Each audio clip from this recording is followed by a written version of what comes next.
Bom dia, bom dia. Tudo bem com vocês? Eu espero que sim. E vamos aí para mais uma live. Estou eu aqui com a cara inchada? Sim, estou com a cara inchada. De manhã, calor absurdo. Mas vamos aí. E a proposta dessa live de hoje é a questão de alguns mitos e verdades com relação ao abuso sexual infantil. Será que existem aí alguns mitos nas crenças das pessoas, né, com relação a esse tema tão importante? Qual a importância de nós falarmos sobre a questão do abuso sexual infantil? Talvez você pense que essa atrocidade aconteça esporadicamente, mas infelizmente não. Isso acontece com muita e muita frequência. Só que não é denunciado, muitas vezes fica velado. A vítima, quando se trata da criança, dificilmente ela consegue verbalizar o acontecimento. Bom dia, bem-vinda. Tudo bem, Asnaia? A criança, quando ela é acometida, né, do trauma, do abuso sexual, muitas vezes ela não fala, ela não verbaliza, ela não conta para ninguém, porque ela anteriormente ela já não tinha um ambiente onde oferecia segurança para ela, onde ela tinha sua voz validada. Sabe aquele ambiente onde a criança é sempre reprimida, é sempre invalidada mesmo, ela é desacreditada, aquilo que ela fala não tem peso, não tem credibilidade, as pessoas não se importam, né? Quando eu digo as pessoas, cuidadores, sejam os pais ou não, aqueles que estão mais próximos, não dão importância para aquilo que a criança fala, para aquilo que a criança sente. Então, a criança que vive nesse meio onde ela não é validada, quando acontece o abuso, dificilmente ela vai conseguir denunciar, ela vai conseguir verbalizar. Dificilmente ela conseguirá confiar em alguém para dizer o que aconteceu. E por isso, aí as estatísticas ficam comprometidas. Nós temos alguns dados, alguns números, de acordo com os órgãos específicos, né, que fazem isso, mas nós sabemos que na realidade esse número é muito maior por conta das denúncias que não são feitas, certo? E antes de começar a falar aqui para vocês quais são os mitos e as verdades com relação ao abuso sexual infantil, eu quero passar alguns dados para vocês, números mesmo com relação ao abuso, para que vocês tenham uma noção quanto que é frequente. Inclusive a OMS, a Organização Mundial de Saúde, considera hoje o abuso sexual infantil como a maior pandemia do mundo, para vocês verem o quanto que isso é sério. A cada 24 horas, 320 crianças e adolescentes são vítimas de abuso. Veja bem, a cada 24 horas, 320 crianças e adolescentes são vitimadas por algum tipo de abuso sexual. E a cada 5 crianças, uma é vítima de alguma forma de violência. 4 a 5 crianças são abusadas por hora. Olha só, 4 a 5 são abusadas por hora. Infelizmente, enquanto eu estou aqui com vocês nessa live, muito provavelmente, algumas crianças podem estar passando por algum tipo de abuso sexual. Isso é fato. E isso não acontece longe de nós. Acontece muito mais perto do que a gente imagina. Um em cada 8 adultos já sofreu algum tipo de abuso sexual. Em cada 8 adultos, pelo menos um já sofreu. Talvez você que esteja aqui me ouvindo diga assim: mas nossa, tudo isso, mas eu nunca passei por algum tipo de violência sexual. Certo, talvez você não tenha passado mesmo, ou então você passou e não lembre, ou então você passou e não reconheça aquele acontecimento como um abuso, porque até então você não teve conhecimento para identificar que aquilo foi um abuso. E eu quero esclarecer aqui para vocês o seguinte: existem várias formas de abuso sexual. A Yasnaya colocou o seguinte: os danos na vida da vítima são gigantes. Sim, eles podem ser gigantes, eles podem ser menores. Tudo vai depender de como a vítima, no caso a criança, vai lidar com aquele evento.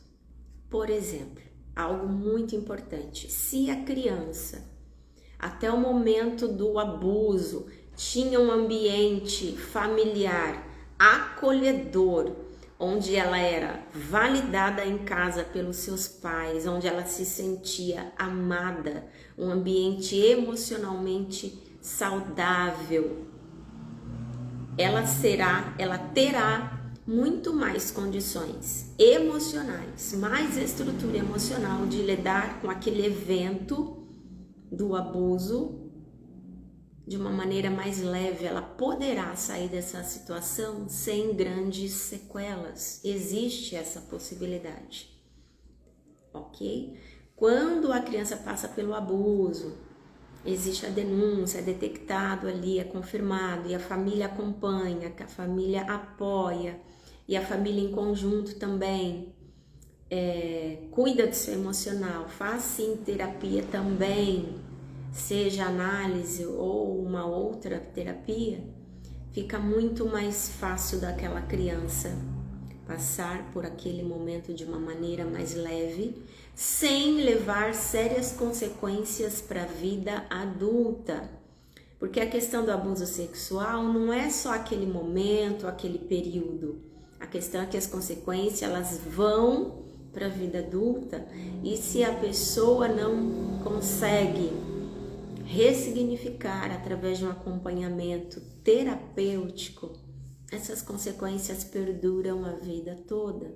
E essas consequências elas podem se agravar a tal ponto de comprometer a saúde mental dessa pessoa, até ela desenvolver alguns transtornos da ordem de humor ou da ordem da personalidade. Então é muito sério. Tá ficando claro para vocês? Se tiverem aí alguma questão, alguma dúvida, ou até mesmo quiserem compartilhar alguma coisa, fiquem à vontade. O primeiro mito ou verdade que eu quero trazer aqui para vocês, obrigada Yasnaya, é o seguinte: a maioria dos abusadores sexuais são os estranhos. Será que isso é um mito ou é uma verdade? Existe aí a ideia de que os abusadores são apenas os de fora, os estranhos.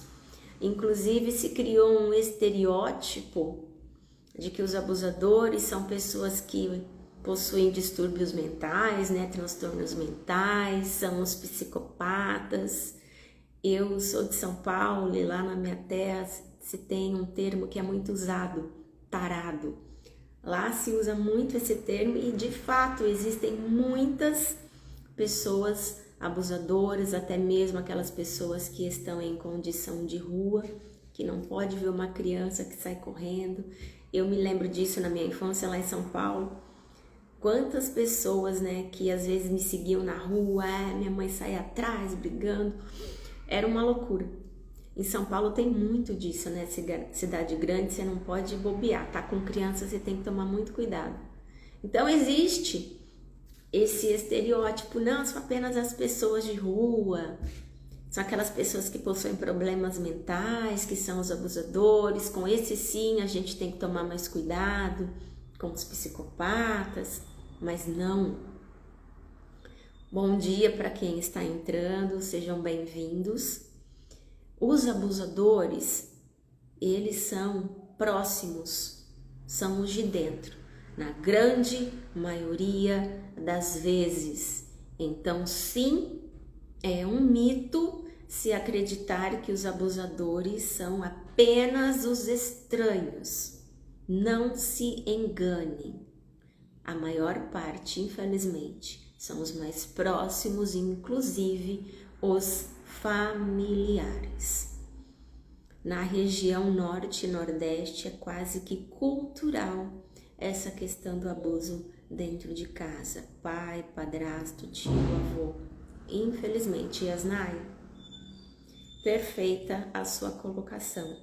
Se criou-se uma cultura, claro que nós não podemos, né, chamar isso de cultura, mas se criou um costume onde é frequente a questão do abuso sexual em certas regiões do país, norte e nordeste, e isso já quero deixar claro que não é uma questão preconceitual, não, é fato. Regiões onde a questão do financeiro, socioeconômico é mais prejudicado, propicia sim o índice de abuso sexual, porque existem questões financeiras envolvidas. Aí já entra a questão da exploração infantil. Quantas famílias que acabam sendo negligentes, acabam sendo participantes do abuso de uma criança por conta da questão financeira. Onde o abusador, por exemplo, ele contribui financeiramente para aquela família em troca de favores sexuais daquela criança. Isso é exploração infantil. É um comércio sexual envolvendo a criança. Existe troca, são trocas de favores. É comércio, é ilegal, é exploração infantil, até mesmo prostituição infantil. Aqui no Brasil acontece muito, infelizmente, região norte e nordeste. Existem países onde a prostituição infantil é muito grande. Nepal, por exemplo, é um país onde existe muita prostituição infantil. Bem-vindos aí para quem está entrando. Então ficou claro que essa crença de que os abusadores são apenas os estranhos é mito. Não é verdade. Os abusadores são os mais próximos na grande maioria das vezes. A probabilidade dos abusos acontecerem dentro de casa é de quase 70%. Veja bem, é quase 70%. Os abusos ocorrem dentro de casa e por parte dos mais próximos, pais, os cuidadores, padrasto, madrasta, tios, avós. É muito grande, gente. Quase 90% é por parte dos conhecidos, exatamente 86,1% é por parte dos conhecidos. A faixa etária que acontece os abusos é de 0 a 13 anos, a grande maioria, quase 90%, e acima de 14 anos, 77%. E os abusos, né, aí já saindo do infantil, passando aí da adolescência, indo para a fase adulta, por parte dos parceiros, a violência sexual, o índice é de quase 25%, porque o abuso sexual ele não acontece só na fase infantil. Existem muitas pessoas que sofrem abuso, obviamente a maior parte mulheres sim, mas que acontecem dentro de algum relacionamento por parte dos seus parceiros. E acontece os estupros também, quase 25%. Agora eu quero deixar aqui uma outra coisa muito clara. Para se caracterizar como abuso sexual infantil, preste bem atenção, não precisa haver penetração. O abusador ele pode abusar de várias formas. E hoje os abusadores, eles estão cada vez mais espertos, digamos assim, eles desenvolvem estratégias, eles sabem muito bem qual é a vítima que ele vai atacar. Ele analisa principalmente a família.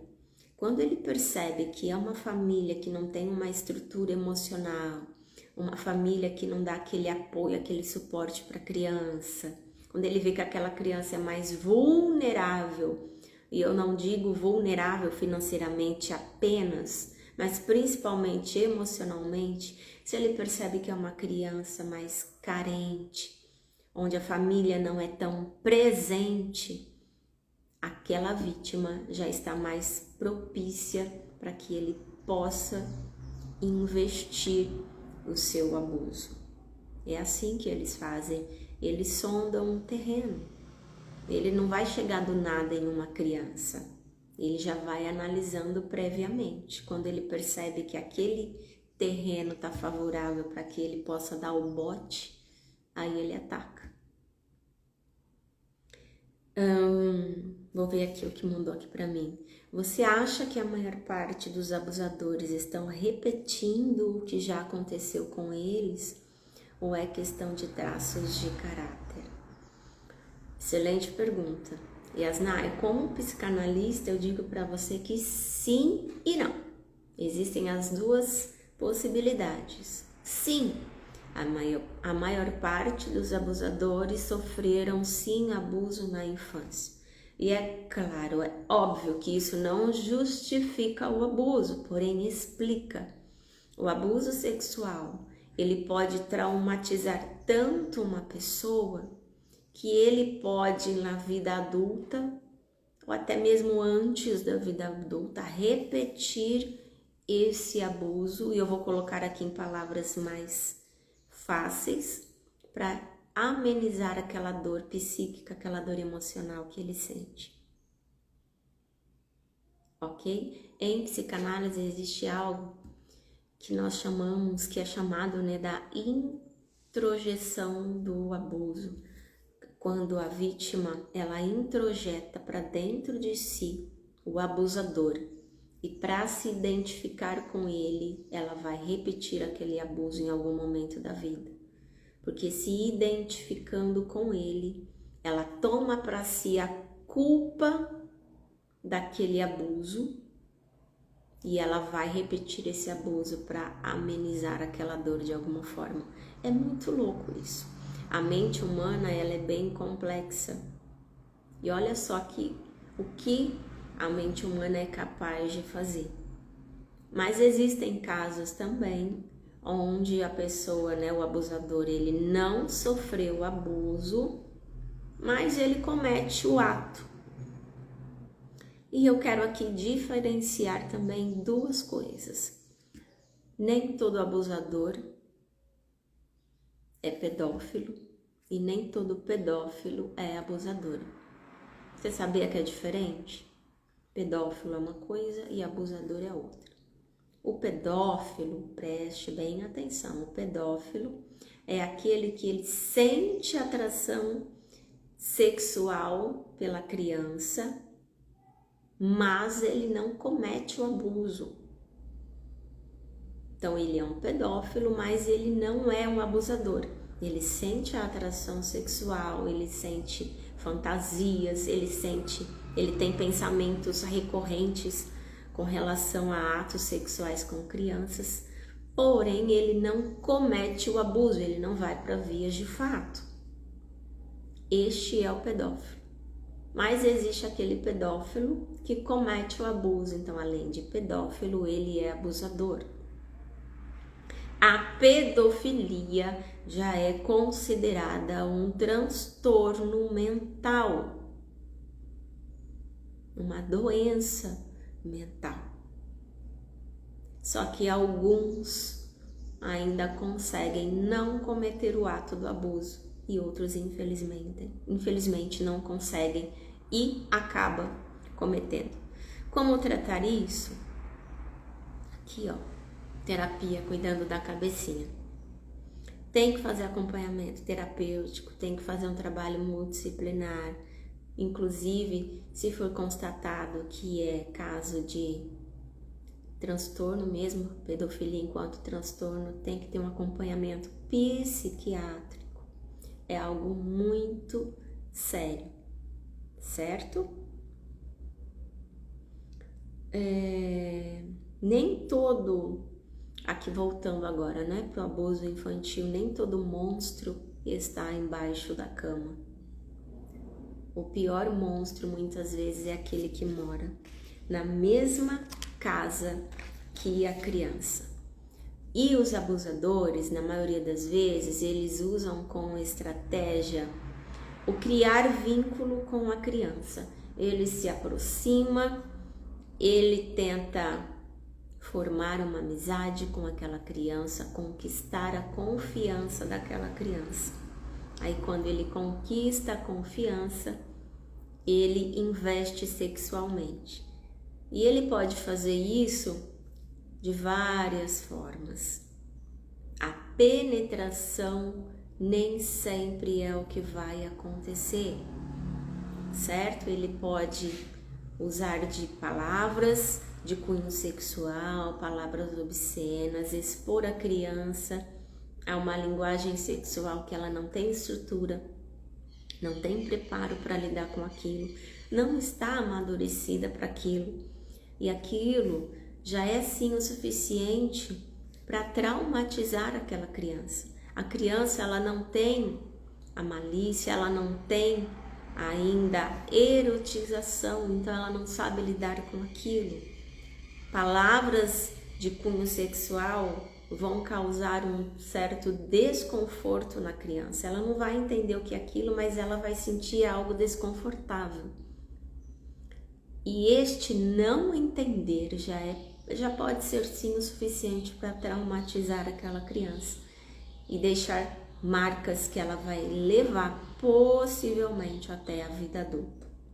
Os abusadores, eles podem expor imagens de cunho sexual, pornográficas ou não, desde uma nudez até atos sexuais pornográficos, ilícitos, e aquilo sim pode traumatizar e sim é considerado como abuso. Quando diz algo de cunho sexual, é caracterizado como abuso? Sim. Se mostra uma foto, mas é só uma foto, é caracterizado como abuso? É. Nas redes sociais, os abusadores estão aí com força total, infelizmente. E não é só rede social, são jogos online. Quantos abusadores que se passam por crianças nesses jogos online, onde enquanto eles estão jogando, eles estão interagindo com outros jogadores, aí a criança acha que está falando com uma outra criança, e na verdade é um abusador que está se passando por criança. Aí chama para conversar, para abrir a câmera, e nesse abrir de câmera ali existe um exibicionismo das partes íntimas, até de um ato de masturbação. Isso é abuso e isso pode traumatizar.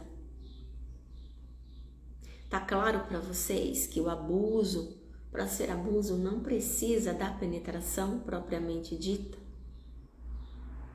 Uma palavra pode ser o suficiente para ser caracterizada como abuso e traumatizar.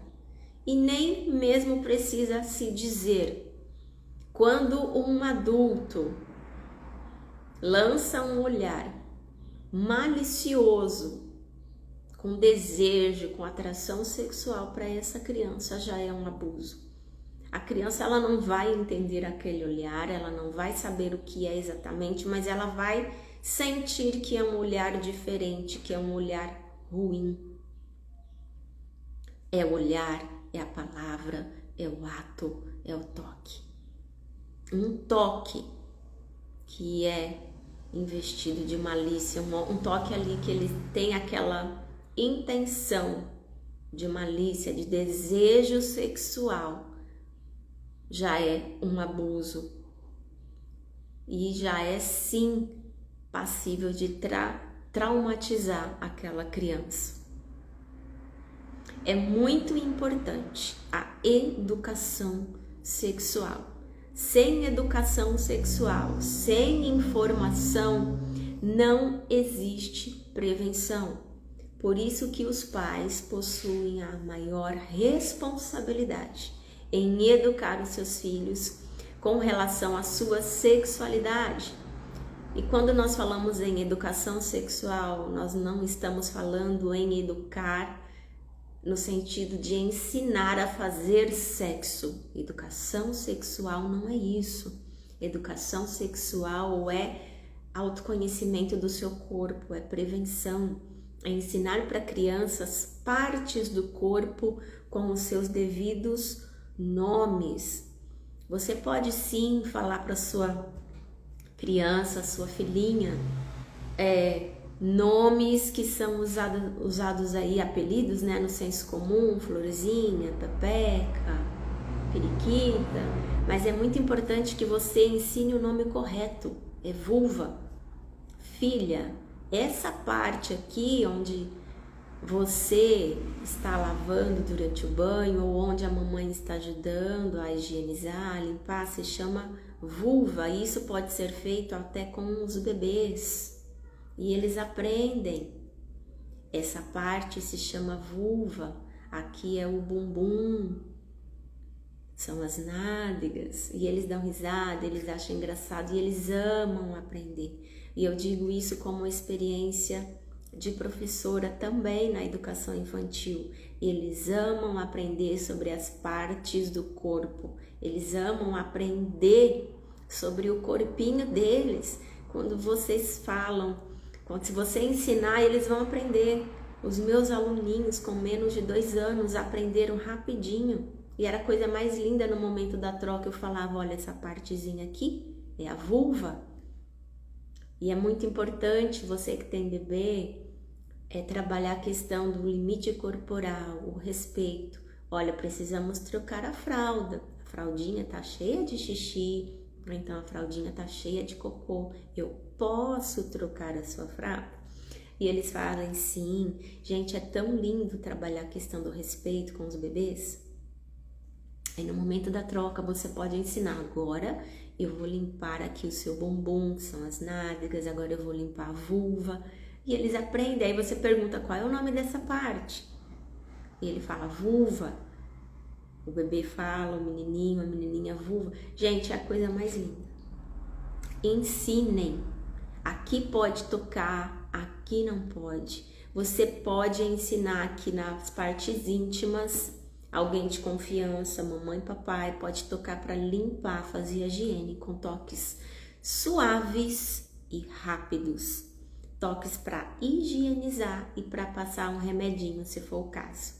O toque tem que ser suave e tem que ser rápido.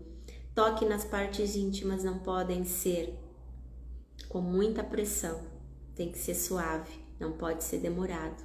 Porque por mais, por exemplo, que ainda seja um bebê, são partes erógenas. Existem células, os receptores, que são estimulados. É uma questão física, é uma questão fisiológica.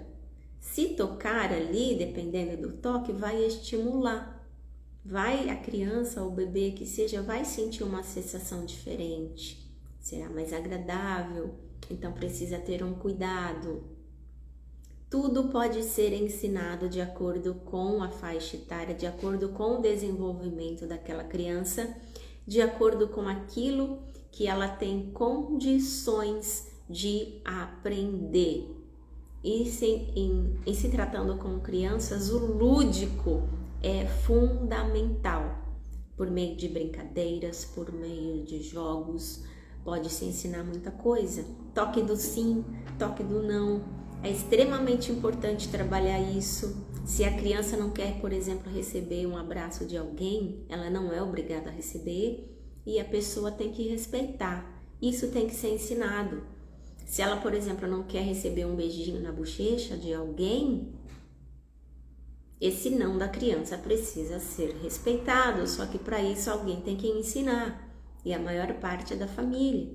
Infelizmente, muitas vezes a família negligencia essa educação e fica só por conta da escola.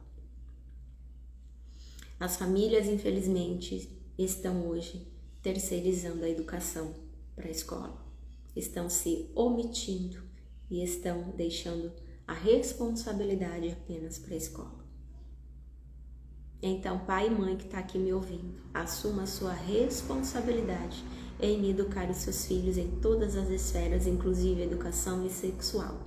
Educação sexual é preventiva. Se a criança sabe o nome correto da parte do seu corpo, se acontecer algo, ela pode ter a maior facilidade em verbalizar e contar. Mamãe, papai, fulano tocou na minha vulva. Mamãe, papai, fulano passou a mão no meu bumbum, nas minhas nádegas. Porque existem muitos abusadores que, como estratégia, usam certos nomes para partes íntimas para confundir a criança. Aí a criança pode até falar: ah, fulano é muito legal, ele brinca comigo na minha pitica, vou usar essa expressão como já aconteceu. Aí a mãe e pai nem se tocou que era pitica, e a pitica era vulva. Daí como que o adulto vai conseguir identificar? Se a criança já sabe que o nome correto é vulva, fica muito mais fácil. Vocês estão entendendo? Eu vou ler aqui agora. Tem um caso perto de mim que a vítima perdoou o seu pai pelo abuso, mas não perdoou por ele não ser pai dela. Tem um caso perto de mim que a vítima perdoou o seu pai pelo abuso, mas não o perdoou por ele não ser pai dela. Yasnaya, eu não entendi bem, meu amor, o que você colocou. Explica melhor para mim. Falando aqui em relação a perdão, como cristão, sim, como cristã eu digo que é extremamente importante, só que o abuso ele precisa ser denunciado. E hoje, pela lei, existe aí uma janela de tempo de até 20 anos para que o abuso ocorrido possa ser denunciado. Então, em até 20 anos após decorrido o abuso, se pode ser feita a denúncia e o abusador aí pode vir a ser preso, certo? Carla, bom dia, minha querida, bem-vinda. Você colocou aqui o seguinte, deixa eu ver. Isso é muito importante, permitir que a criança não queira alguns tipos de toques. Isso é preventivo, além de respeitoso. Exatamente. Vou colocar aqui uma outra coisa que está relacionada à questão do respeito com relação aos toques, né? Toque do sim, toque do não, a não querer certos tipos de toque. Quando a criança não aprende a dizer não para alguns tipos de toque, quando ela se sente coagida, quando ela se sente com vergonha, quando ela não sente segurança em expressar a sua vontade, quando ela não se sente segura, né, para expressar o seu desejo com relação ao toque. Eu não quero esse beijinho na bochecha dessa pessoa. Ela vai levar isso para a vida adulta, e aquele adulto que chega na fase adulta não consegue dizer não. E também pode se tornar mais vulnerável a certos tipos de abuso, inclusive o abuso sexual. Porque ela aprendeu lá na infância que ela pode ser tocada por qualquer um e de qualquer forma. E não pode. A criança precisa aprender que ela não pode ser tocada por qualquer um e de qualquer forma. A criança precisa aprender que tem certas partes do nosso corpo, que são as partes íntimas, que não podem ser tocadas por qualquer um e de qualquer forma. Você pode, inclusive, ensinar para sua criança que as nossas partes íntimas são tão importantes, são tão especiais, que elas têm roupinhas especiais para essas partes. Pode ensinar para o menininho, por exemplo, que a parte íntima dele, o pênis, o pipizinho, é tão especial que ele possui uma roupinha especial para vestir, para proteger, que é a cuequinha. E de igual forma, menina, você pode ensinar, olha, a sua vulva é tão especial, é uma parte íntima, que ela é tão importante que ela tem uma roupinha especial para ela, que é a calcinha. Não pode ficar exposta, precisa proteger, não é todo mundo que pode ver, não é todo mundo que pode cuidar, tocar, apenas cuidadores. Se a criança vai para a creche, ela precisa aprender que a professora pode tocar sim, mas é com respeito, se ela deixar. Existe um momento da troca onde a criança não quer. Respeita, espera um pouquinho, conversa, explica que é preciso tirar a fralda, que tá com xixi, que ela vai ficar mais confortável com a fraldinha limpa. Tudo com muito respeito, com educação. Não existe ensino efetivo sem educação mesmo, no trato com as palavras. E é impressionante que eles conseguem entender. Dentro, né, do entendimento deles, eles conseguem. Naquilo que eles conseguem articular, eles conseguem entender. Vocês têm alguma dúvida, gente? Pode passar. Pode perguntar. Ele não consegue agir como pai. Entendi, Asnaia. É uma questão bem delicada, né? Aí fica muito mais difícil em lidar, né, com uma situação assim. Mas quem passa por abuso é indicado que faça um acompanhamento terapêutico para que os danos possam ser amenizados, certo? E eu quero aqui, gente, trazer para vocês mais um mito ou mais uma verdade. O abuso sexual infantil sempre é violento e físico.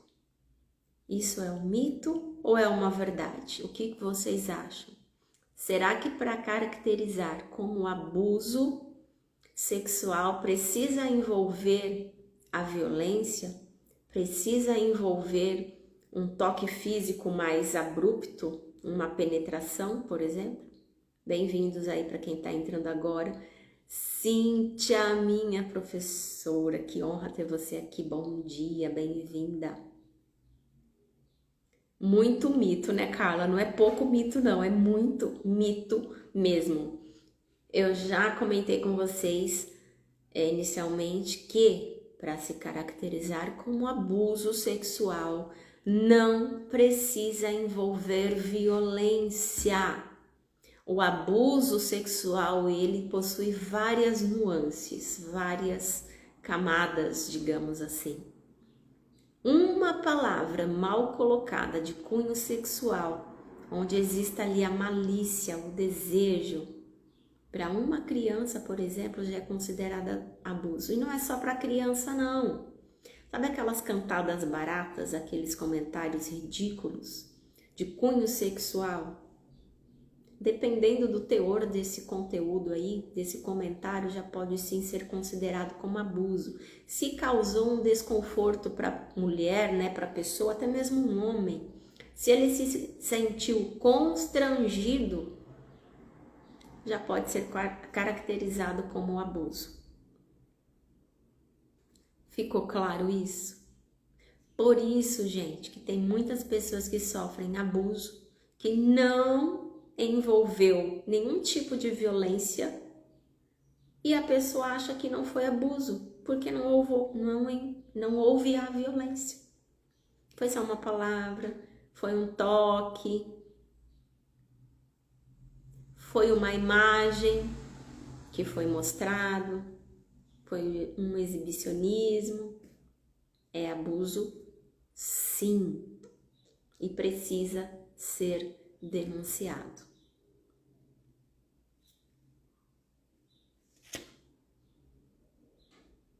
Aí eu vou compartilhar aqui com vocês o depoimento de uma pessoa que disse o seguinte: já me ocorreu de ficarem me olhando na rua e sempre fico desconfortável, me sentindo um lixo. Quantas mulheres que passam aí por assédios sexuais, isso causa um desconforto enorme. É abuso. Tati fala da culpa da vítima em caso de abuso não violento. Foi o que eu acabei de falar aqui, né, nesse comentário, nesse depoimento, quando a pessoa ela é observada de uma maneira maliciosa e ela se sente um lixo, ela se sente culpada. Quantas mulheres se sentem culpadas? É porque eu não estou vestida adequadamente, por exemplo. Todo mundo já sabe, né? Não precisa repetir aqui, mas eu vou repetir. A mulher pode estar pelada no meio da rua se ela quiser. Isso não dá direito para que alguém a moleste sexualmente, seja com palavras ou não. Através de um olhar, através de uma cantada, isso é abusivo. Não importa, a culpa nunca será da vítima. E existe muito preconceito, existe muito equívoco onde as pessoas dizem assim: mas a vítima provocou, ela estava pedindo aquilo. Ainda que seja uma mulher adulta, isso não abre precedente para que homem algum possa agir de maneira inadequada com uma mulher, através de olhares, através de comentários, até mesmo toques ou algo mais sério, né? Ainda mais violento. Isso é abusivo. Então, se causou desconforto na pessoa, é abuso. Abuso sexual, quando, por exemplo, envolve atos eróticos com objetivos financeiros, aí já é caracterizado como exploração sexual. Isso acontece muito no virtual, na internet. Os abusadores, quando eles conseguem detectar, por exemplo, que aquela criança, principalmente adolescente, possui uma carência financeira, eles fazem a troca. Olha, mostra pra mim a sua barriguinha, que eu faço um Pix pra você. Tem muito adolescente que já tem Pix e tem muito abusador se aproveitando disso. Mostra pra mim a barriguinha.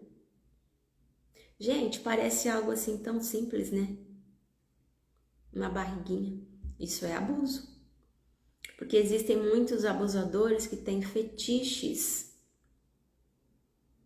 E não inclui apenas partes íntimas. Tem abusador que tem fetiche por bebê, que não pode ver um bebezinho com fralda, que ali já é o suficiente para ele se gratificar sexualmente. Isso é muito sério, né? Então, eu não aconselho certas exposições no virtual de criança. Tome muito cuidado, não exponha sua criança com roupas inadequadas, principalmente com roupa íntima, né? Por ser bonitinho e tal, mas fraldinha, tomem muito cuidado, evitem, que é melhor. Você não sabe quem é que tá vendo, você não sabe o que vai ser feito com aquela imagem, então é melhor prevenir, certo? Tem mais alguma dúvida aí, gente? Vocês querem compartilhar aí mais alguma coisa? Os abusos sexuais, na maior parte das vezes, ele ocorre no meio intrafamiliar. Aí eu quero pontuar aqui com vocês alguns tipos de abuso, que é o assédio sexual, que é muitas vezes baseado na posição de poder. Quando alguém mais velho, ambiente de trabalho onde existe uma hierarquia. Aí nós temos também o abuso sexual verbal, que são as conversas erotizadas. Aí nós temos também o exibicionismo, quando o abusador ele expõe as suas partes íntimas, seja no virtual ou presencialmente, ali no ao vivo. Tem o voyeur, que é aquela pessoa que sente prazer, ela se gratifica sexualmente, observando as partes íntimas de alguém, ou até mesmo alguém tendo relações sexuais com outras pessoas. Nós temos também a exibição de material pornográfico. Tudo isso é caracterizado como abuso. E o abuso sexual online, que pode acontecer até mesmo por uma conversa de cunho sexual. Um ponto aqui importante, eu comentei com vocês que o abusador, como estratégia, ele tenta criar vínculo com a vítima, em especial a criança, que ela é mais vulnerável, mais inocente. O abusador, ele se aproveita da inocência, da pureza da criança para criar vínculo, estabelecer ali uma conexão emocional, sentimental, conquistar aquela criança, a ponto daquela criança gostar daquele abusador. Aí ele pode tocar naquela criança de uma forma que aquela criança não consiga identificar que aquele toque é abusivo. E por não saber que aquele toque é abusivo, aquela criança, simplesmente por uma questão fisiológica, físico-química, ela vai se sentir bem com aquele toque, ela vai sentir prazer com aquele toque. E por conta do vínculo emocional, ela pode até mesmo sentir falta daquela pessoa, onde muitas vezes a vítima, ela expressa que ela gostou, teve prazer durante o ato abusivo, porque ela não sabia que era um abuso e até mesmo sentiu saudade do abusador, porque se criou ali um vínculo emocional, porque ele envolveu a vítima emocionalmente. É estratégia que os abusadores usam para envolver a vítima e conseguir ali se gratificar sexualmente. Por isso que a educação sexual ela é extremamente importante para evitar, para prevenir esse tipo de coisa, esse tipo de abuso.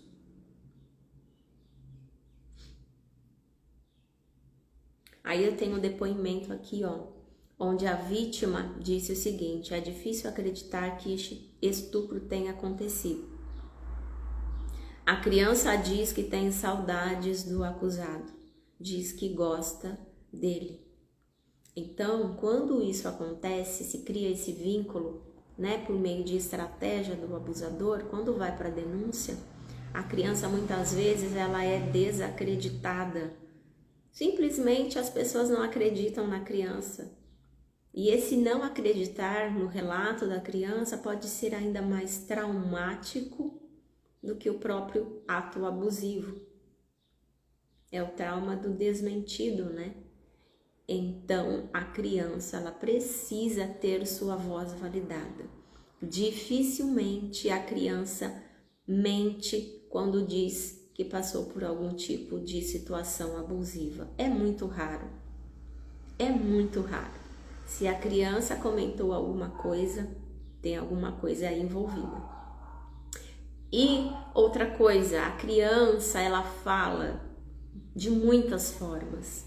Verbalmente, muitas vezes, é a última maneira que ela vai recorrer para mencionar aquele abuso. Muitas vezes, ela vai transmitir, expressar aquele abuso por meio de brincadeiras.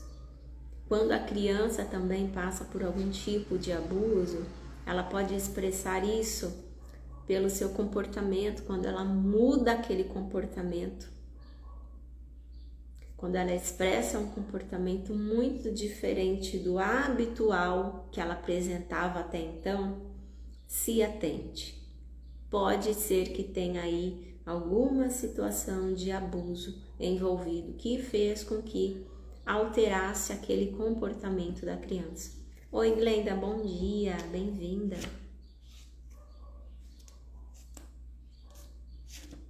Quando, gente, o abuso não envolve violência, isso cria uma confusão na cabeça da criança e ela pode confundir aquele toque com carinho. E isso fará com que ela se envolva cada vez mais emocionalmente, dificultando com que ela possa demonstrar que está passando por aquela situação. Por isso que tem que ensinar quais são os tipos de toque e onde ela pode ser tocada. Limites. A criança precisa aprender limites com relação ao seu corpinho. Corpinho é especial, nem toda parte pode ser tocada, nem todo mundo pode tocar, e o toque não pode ser de qualquer forma.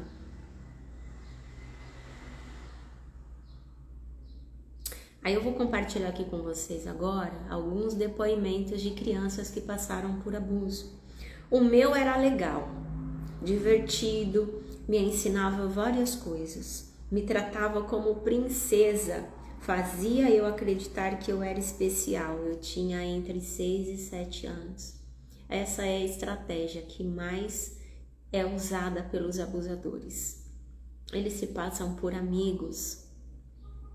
Agora imagine você, e eu não vou dizer isso com cunho assim de fazer juízo de valor de ninguém, mas imagine uma situação onde a criança não tem atenção dos pais, não tem aquele tempo de qualidade com os pais, onde os pais são omissos emocionalmente, não são presentes emocionalmente, fica pouco tempo com a criança, onde a criança na maior parte do tempo fica ali com telas. Aquela criança, assim, ela fica mais suscetível a abusos, que ela tá carente emocionalmente. Aí chega alguém, se aproxima, demonstra interesse por aquela criança, né? Demonstra que ela é importante, que ela é especial, dá um tempo de qualidade para aquela criança de alguma forma. A criança facilmente pode cair nessa armadilha, porque ela está mais suscetível, certo?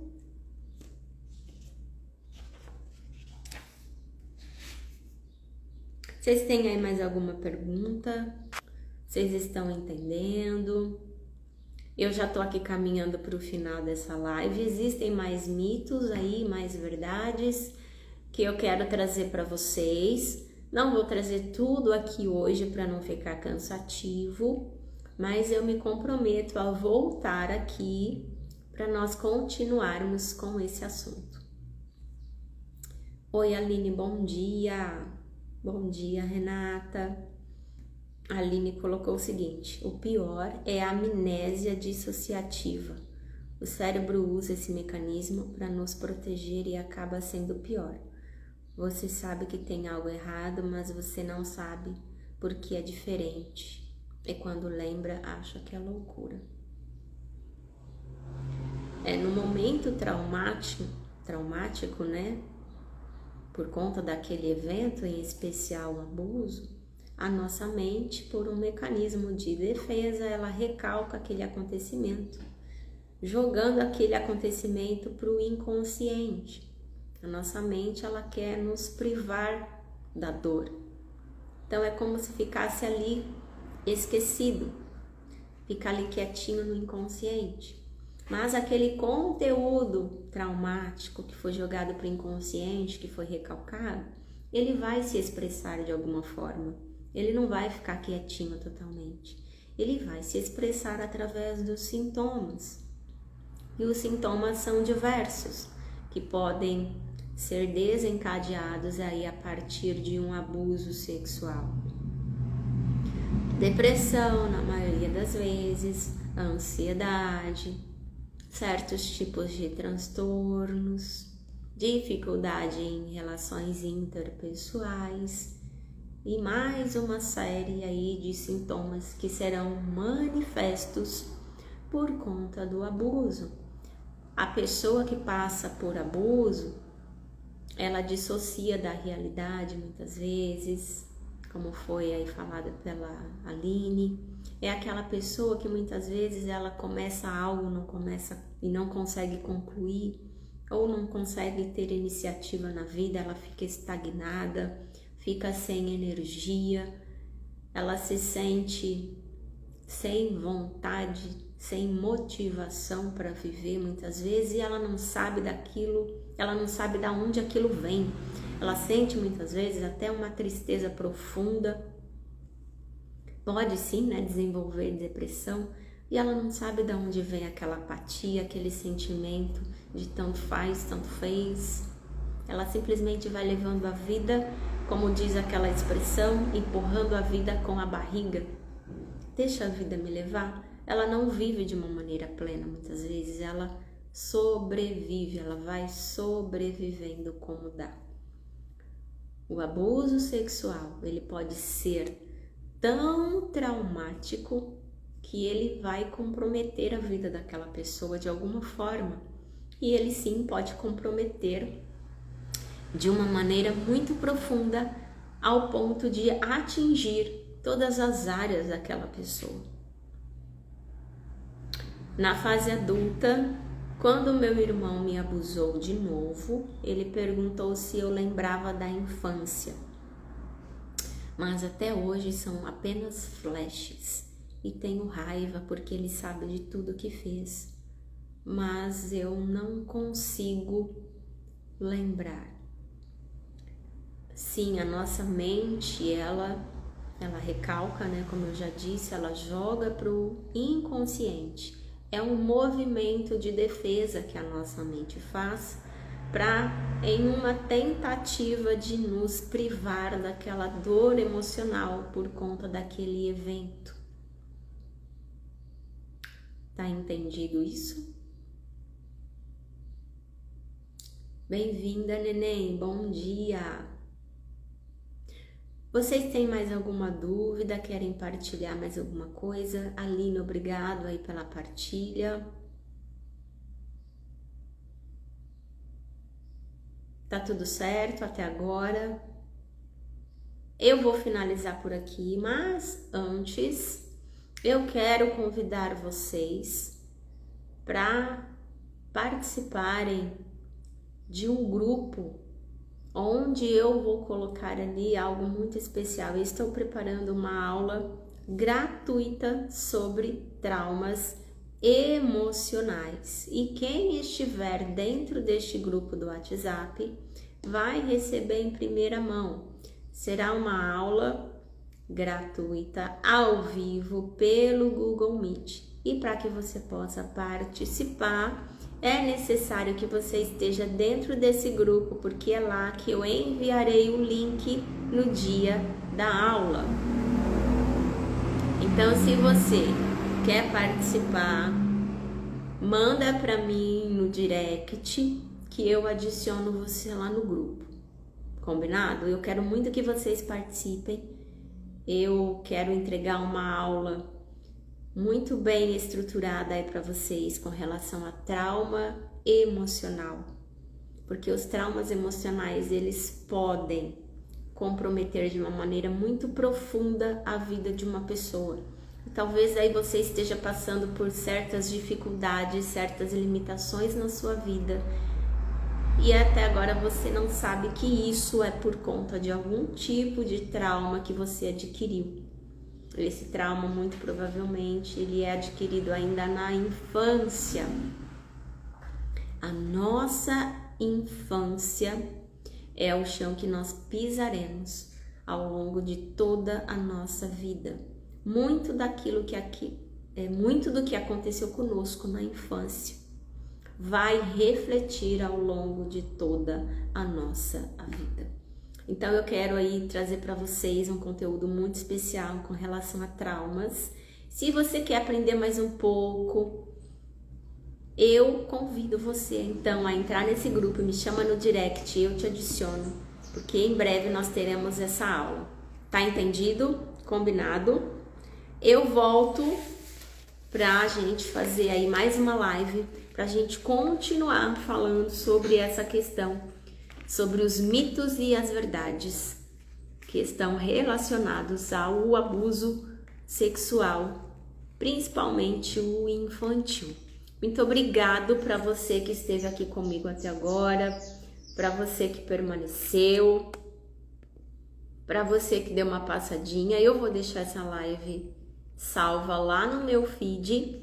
Compartilhe, comente, mande a sua dúvida que eu fico à disposição.